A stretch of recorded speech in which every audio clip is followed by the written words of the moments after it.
Hey, bonjour! Alors, me revoici dans un tout nouveau vlog du jour livresque, en espérant que ce soit livresque un peu plus aujourd'hui. Alors, avec ma tranche de matin, parce que télétravail, donc juste avant de commencer la journée, me voici. Alors, qu'est-ce qu'on a aujourd'hui comme programme, à part le boulot? Je dirais comme d'habitude. Le chapitre de Sophie Germain sur l'heure du dîner, potentiellement un peu de Eva Björg et Guise de tir, les garçons qui brûlent pendant peut-être une petite marche. Sinon, je vais voir ce que je peux peut-être lire aujourd'hui. Comme là, hier, je vous ai fait un petit vlog, un vlog spécial pour aujourd'hui. Je vais peut-être plus me concentrer sur un petit avis lecture surprise. Qui sait, peut-être un roman graphique, on ne sait pas trop. Mais en attendant, on va quand même s'attaquer à ce fameux calendrier de l'Avent. Alors, le 13 qui est ici. Voilà. On va ouvrir ça. Qu'est-ce que c'est aujourd'hui? Hop. Hop. J'ai de la misère. Alors, qu'est-ce que ça dit? Bon, premièrement, je vois que c'est un Tealish. Audacieux. C'est un rooibos, mais c'est un rooibos chocolat menthe. Alors, je ne sais pas si vous allez le voir, mais oui, quand même. Audacieux. Un rooibos, à date, j'ai aimé ça. Chocolat, jusqu'à maintenant, ça l'a moins fait. Je vois qu'il y a des petites écorces de cacao. Je ne sais pas si vous les voyez ici. Je vais mettre du bon côté quand même pour que vous voyez un petit peu plus la marque. Est-ce qu'on peut focusser? Merci. Donc, qu'est-ce que ça sent? Ça sent... Ah! Ouais, ça sent bon. Je pense que celui-là, je vais l'essayer. Parce que, bon, comme il y a la menthe, je me dis, au pire aller, ce sera peut-être pas aussi chocolat que la dernière fois, l'espèce d'espresso chocolaté. J'avais moins aimé ça. Mais par contre, si vous vous souvenez bien, quand j'ai cru prendre une pochette, une mousseline, puis c'était pas la bonne, j'avais quand même bien aimé le cacao épicé. Donc, je me dis, avec menthe, peut-être que ça peut le faire. Donc, aujourd'hui, il me restera encore une tisane au miel à rattraper. Je vais voir ce que je vais faire. Mais de toute façon, je vais quand même tester celui-ci pour aujourd'hui. Donc, calendrier du jour, c'est fait. C'est bouclé. C'est plié, comme on dit. Et bien, écoutez, il ne me reste plus qu'à lancer ce vlog à la volée. Alors, allez, c'est parti! Alors, voici le moment de la petite pause thé. J'hésitais un petit peu pour le choix, mais je pense que je vais essayer le Genmaicha de Camellia absinensis. Voir à quoi ça ressemble. Puis de toute façon, j'ai besoin de me prendre un autre thé en après-midi. Donc, on verra bien.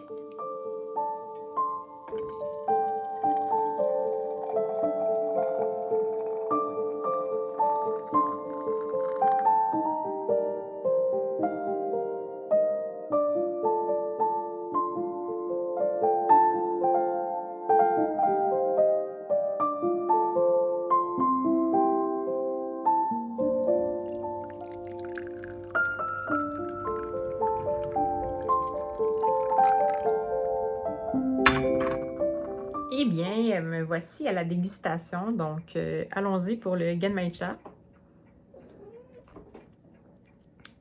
C'est vraiment spécial. Ça goûte vraiment le riz grillé. Ça goûte presque salé. Je pense que c'est en raison de la saveur des grillés, dans le fond. Le restant, c'est un support de thé vert, donc c'est très discret. J'haïs pas ça, c'est juste vraiment déroutant. Donc, je vais voir. Je sais pas si je vais boire mes 2 tasses que contiennent la théière, mais c'est intéressant. Vraiment intéressant. Une découverte que j'aurais pas osé, je pense, mais que je suis bien contente de faire. Hey! Alors, je fais un petit coucou parce que je suis dans les excès, mais je viens de me prendre une deuxième infusion pour la journée. Et oui, j'essaie le rooibos chocomante. Et je vous dirais qu'à l'odeur, ça sent la menthe et le caramel. On va voir ce que ça va donner.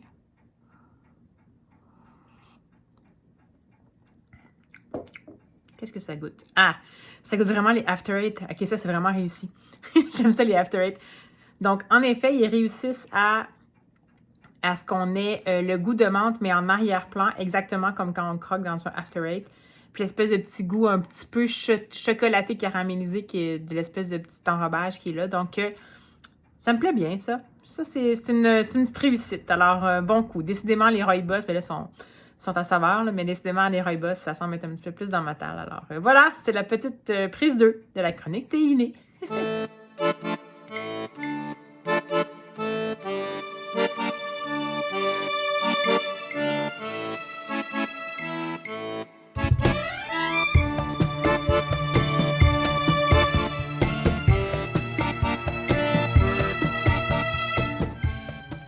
bonsoir. Alors, écoutez, je vous reprends.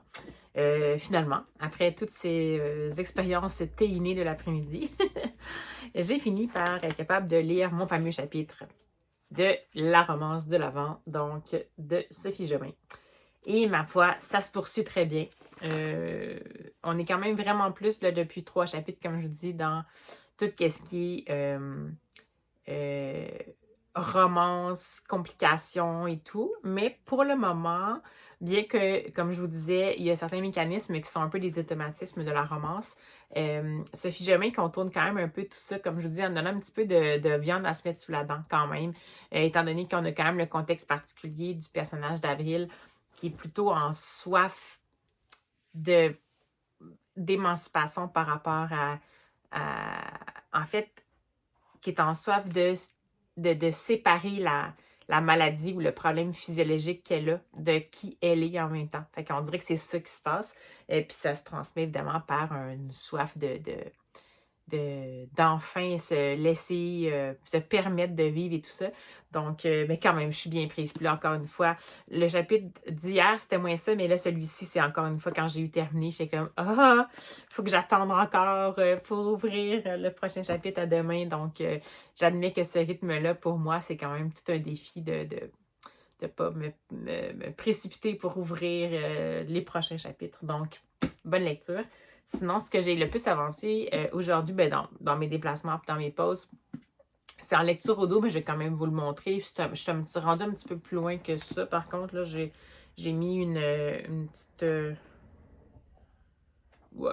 Donc, c'est ça ici. Donc, c'est Les garçons qui brûlent de Eva Björg et Guise de Tir, que moi, j'écoute en livre audio, dans le fond, en anglais, puis c'est Night Shadows.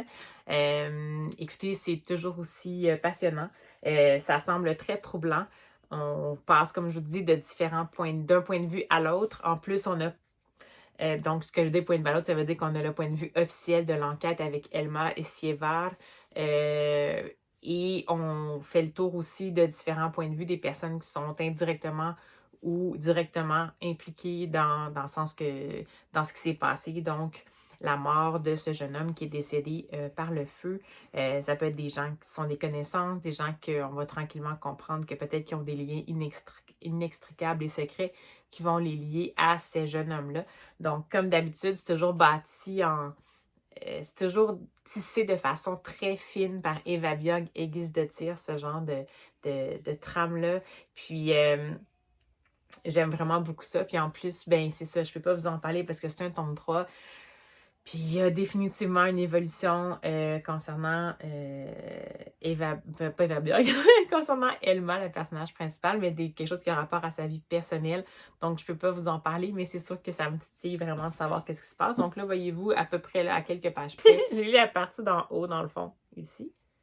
Puis il me reste ça ici à lire, donc ça va quand même être ma lecture de semaine. Mais bon, ça avance très bien. Sinon, ce soir, j'ai enfin lu le fameux Arthur Leclerc, projectionniste ambulant chez La Pastèque. C'était quand même une bonne brique, c'est un roman graphique. Je ne m'attendais pas à ce que ce soit si long que ça, dans le sens où c'est une bonne durée. On est en 181 pages. Écoutez, pour moi, ça a été une lecture en demi-teinte. Ça m'a intéressée. Je vais quand même, je me souviens pas si je vous avais lu la 4e dans ce vlog-ci, fait que je vais vous la relire juste pour être sûre, parce que j'ai dû en parler dans quelques vlogs, mais bon, si vous n'avez pas tout suivi les autres vlogs, je vais vous faire une petite remise en situation là, pour qu'on soit tous à la même longueur d'onde. Le 28 décembre 1895, au Grand Café de Paris, les Frères Lumière font la première projection publique de Vues animées. Le cinéma venait de naître. 6 mois plus tard, le samedi 27 juin 1896, Louis Mimier et Louis Pupier, concessionnaires pour les Frères Lumière, font une première projection en sol nord-américain à Montréal, au Café-Concert Palace du 78 rue Saint-Laurent. Les journalistes s'emparent de l'événement. À partir de 1897, les projectionnistes ambulants vont parcourir le Québec en long et en large, s'arrêtant dans toutes les villes d'au moins 2000 habitants. Alors ici, on va suivre Arthur Leclerc, qui est un projectionniste, puis c'est quand même basé sur, si j'ai bien compris, sur une histoire réelle. Et on va le suivre, dans le fond, à partir du moment où il va avoir eu un coup de foudre lors de supposément une de ces projections-là, les premières projections qui se sont passées en sol nord-américain. Et ça va être sa soif de devenir projectionniste ambulant. Et c'est ce qu'il va faire, malgré le fait que c'est l'aîné mâle à une époque où l'aîné masculin devait automatiquement reprendre la relève dans le fond, d'être pourvoyeur pour la famille. Donc, son père avait une boucherie, son père avait prévu de lui léguer puis qu'il s'en occupe et tout ça. Puis, évidemment que lorsque Arthur Leclerc a décidé de partir par Mont et par Vaux pour être projectionniste ambulant, ça faisait pas l'affaire de tout le monde. Donc, on va le suivre dans ses pérégrinations. Il va quand même oser sortir des ornières.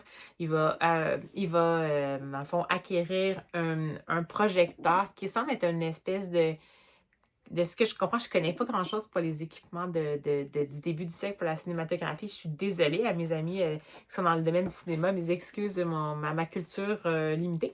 Mais donc, ça semble être un appareil qui peut enregistrer et projeter en même temps. Donc, et il va faire l'acquisition de ça, puis il va se trouver une petite charrette à cheval, puis il va intituler ça le Merveilloscope. Il me semble que c'est ça. Le Merveillographe, Arthur Leclerc. Et il va partir comme ça sur les chemins et s'arrêter de village en village. C'est un jeune homme qui vient de la région de Hull et il va souvent faire affaire avec les églises, les salles communautaires pour faire ces projections-là.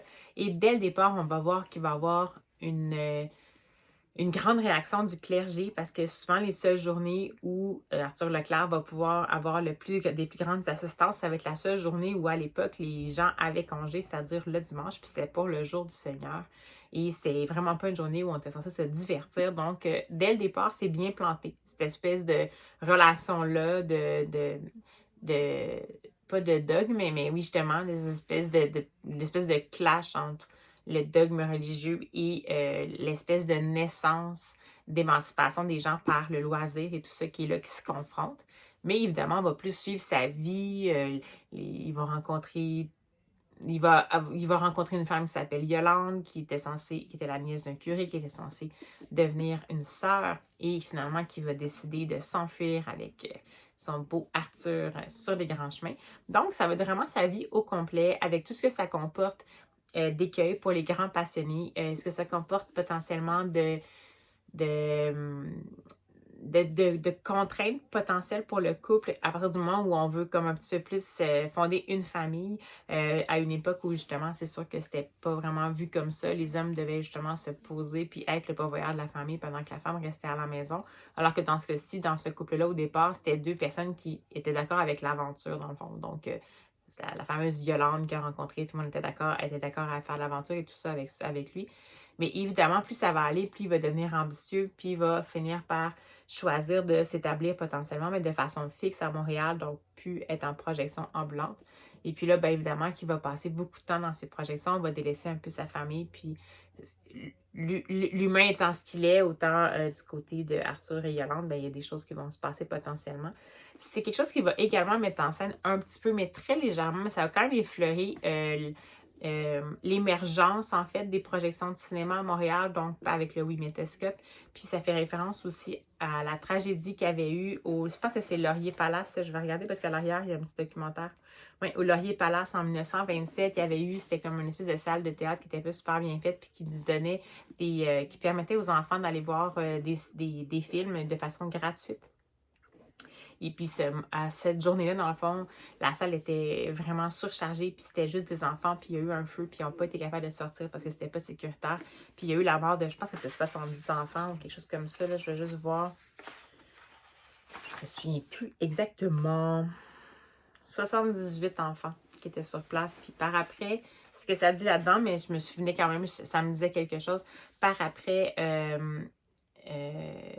ça va gros changer, dans le fond, les notions de sécurité dans les cinémas, mais ça va aussi vraiment alimenter l'espèce d'antagonisme qu'il y avait à l'époque entre le clergé et l'industrie du divertissement. Il me semble que c'était Michel Tremblay qui en parlait dans Les Vues animées. Dans son Les Vues animées, donc il y avait une petite partie justement sur ça, sur le Laurier Palace, ou, non, peut-être pas, c'est peut-être au milieu de la montagne. Hey, je ressors des vieux classiques que j'ai lus quand j'étais au cégep, dans les lectures obligatoires de Roger Villot. Waouh, c'est de mémoire. Mais il me semble qu'il y avait une partie justement là-dessus sur le Laurier Palace dans mon souvenir. Peut-être que je me trompe. Bref. Donc, tout ça, là, je voulais comme un peu raconter, mais c'est comme un petit peu une histoire qui prend un prétexte de raconter un pan d'histoire puis qu'on va suivre un projectionniste. Et puis, j'ai trouvé ça correct, mais c'est comme si j'ai trouvé que on a peut-être voulu embrasser vraiment large, puis oui, on suit la vie de ce projectionniste-là, sa vie professionnelle, sa vie personnelle, mais on veut aussi faire entrer aussi toute la sphère sociale, on veut faire entrer de l'historique. Puis c'est peut-être juste pour ça que pour moi, on dirait que c'est comme si, à force d'avoir beaucoup d'angles, des angles multiples, il y avait peut-être juste trop d'angles pour que je me sente accrochée. Par contre, ce qui m'a accrochée vraiment, c'est les visuels. Donc vraiment, on a fait le choix volontaire d'utiliser vraiment une grille, pas une grille graphique, mais une chromographie sépia. Donc, vraiment pour toute la BD. Il y a des fois, je pense, où on tombe en noir et gris. Je me souviens plus. Oui, c'est quand on est dans le présent, parce que dans le fond, on fait un petit peu des... Ben, même là, je sais pas tant... c'est juste plus pâle, là, comme vous pouvez voir, on est encore dans le sépia, mais la partie qui est plus jaunâtre, dans le fond, c'est la partie qui est dans le présent. Donc, c'est la fin de vie de Richard Leclerc, puis qui revient un petit peu... On prend une stratégie assez classique, là. Il va léguer des carnets à sa petite fille, puis c'est elle qui va les lire. Puis là, comment elle va les lire, nous, on va voir dans sa tête, tout ça. Donc, mais c'est super intéressant. Moi, j'ai vraiment aimé les visuels. J'ai trouvé ça intéressant. Ça réinventait pas la roue de la composition graphique, mais ça donnait quand même des beaux moments, comme par exemple ici, avec des pages pleines. Il n'y a pas trop de dialogue ou de confusion. Donc, j'ai vraiment beaucoup aimé la scénarisation, le découpage, puis les teintes choisies. Mais je pense que c'est juste que pour moi, l'histoire a embrassé tellement large que ça m'a comme égaré en chemin. Donc, je suis un petit peu triste parce que c'est un super bel objet. Je pense quand même que ça vaut la peine de l'avoir comme référence concernant l'histoire cinématographique du Québec. Mais en ce qui me concerne, pour le roman graphique, pourtant j'aime ça, moi, les BD documentaires, les docu-BD. Ben là, c'est considéré quand je pense comme de la fiction, mais en tout cas, mettons que c'est un docu-BD de fiction. D'habitude, moi, ça, j'aime ça, mais là, voyez-vous, ça m'a comme. J'ai pas tout à fait bien embarqué. Donc, c'est pas une mauvaise lecture, mais ça, j'ai pas eu un engouement particulier pour ça, à part pour le visuel que je me suis. J'ai refeuilleté, j'ai vraiment beaucoup aimé tout ça. Donc, voilà. Et sinon, ben écoutez, au départ, je m'en allais, avant que je me lance dans le roman graphique, je m'en allais en fait lire. Je vous avais dit que j'avais acheté des petites biographies romancées de la collection ici, Little People, Big Dreams. En français, c'est de petit à grand, je crois. Puis c'est chez La Courte Échelle que c'est édité en français, parce que ça a été traduit. Ici, en anglais, c'est chez Lincoln Children's Books. Puis je me suis dit, je vais lire Jane Austen, parce que j'ai pas lu. Puis là, j'ai ouvert, puis là, il me semble que ça me dit quelque chose. Ben oui, Jane Austen, ça me dit quelque chose, mais celui-là me disait quelque chose. Puis pour ça, j'ai revérifié dans mon Goodreads, puis en fait, je les ai lus, les deux que j'ai achetés, je les ai lus. J'ai lu Agatha Christie, puis le Jane Austen. C'est déjà fait. Donc, je ne les ai pas relus, mais je ne sais pas si je les avais déjà présentés officiellement. Comme je vous dis, ça, c'est les versions en anglais que j'ai, mais c'est vraiment exactement la même chose en français, dans le sens où visuellement, c'est la même chose, c'est juste que ça a été traduit. Donc, je me permets quand même de vous en faire la présentation. Donc, c'est vraiment une biographie qui tient en 32 pages, parce qu'il y en a vraiment beaucoup. Là, je vais vous montrer en anglais. On peut tous les traduire en français, par contre. Mais je vais vous montrer en anglais. Voyez-vous, toute la page ici qui est pleine de possibilités. Donc, je trouve que c'est une super façon de découvrir des personnages. On le présente. Regardez ici pour Agatha Christie, qu'est-ce qu'ils ont mis à l'entrée du livre. Les touches de la machine à écrire. Je trouve ça tellement cool comme idée. Donc, on va regarder les éléments essentiels de la vie. On va se concentrer souvent sur l'enfance du personnage, puis voir comment ça l'a influencé, puis comment elle a grandi. Donc, c'est pour ça que ça s'appelle Little People, Big Dreams, donc de petit à grand. C'est comme un peu pour montrer la genèse, les racines de qu'est-ce qui a pu faire que ce jeune enfant-là est devenu un personnage si connu. Puis moi, j'ai vraiment adoré ça. Puis c'est sous forme d'histoire. Fait que oui, c'est des éléments biographiques, mais bien sûr, ça a été romancé. Donc, si on voit, par exemple, Agatha Christie qui lit dans son lit, Agatha Christie qui lit dans son lit. Là, c'est que si c'est illustré, c'est pas toujours la même illustratrice. Comme là, ici, c'est Elisa Munso. Comme là, ici, c'est quand Agatha Christie apprend la pharmacologie dans le temps de la guerre. C'est d'ailleurs ça qui va beaucoup l'aider sur sa connaissance des poisons. Bref, il y a celui-là.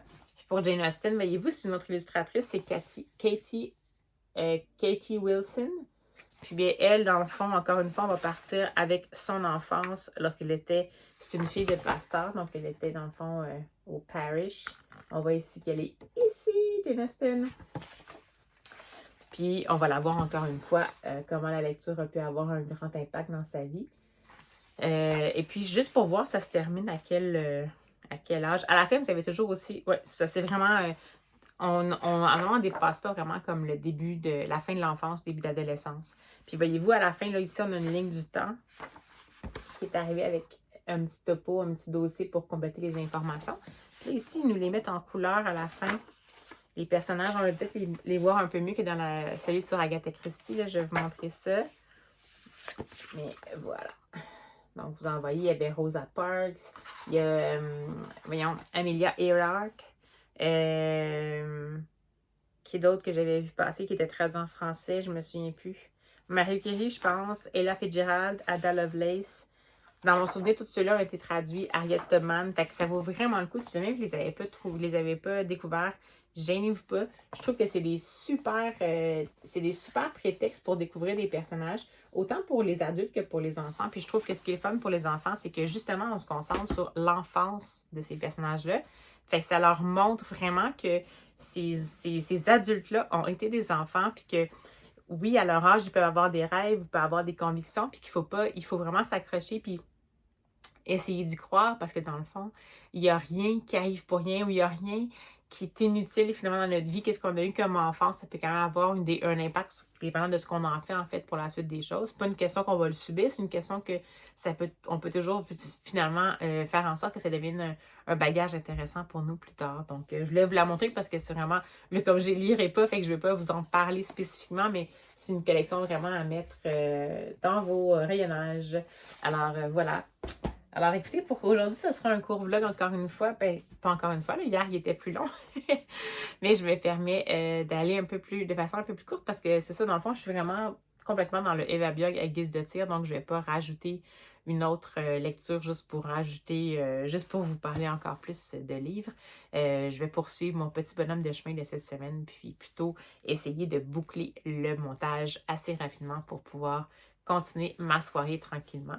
Alors, j'espère que ce petit coucou de l'Avent vous a plu, que vous avez pu faire quelques découvertes, entre autres peut-être la fameuse petite collection de docu-fiction pour les plus jeunes, mais les plus grands aussi. Et puis, ben, n'hésitez pas à vous manifester en commentaire si jamais ça vous dit. Par exemple, est-ce que vous l'avez lu le plus récent, le fameux docu-BD Arthur Leclerc? Est-ce qu'il vous disait, est-ce que le visuel vous avait attiré? J'espère que je ne vous ai pas découragé, ça dépend vraiment des gens, ça reste juste mon ressenti. Mais je n'hésite pas pour vous manifester en commentaire. Est-ce que vous aimez ça, vous, de lire des docu-BD? Moi, j'aime bien ça.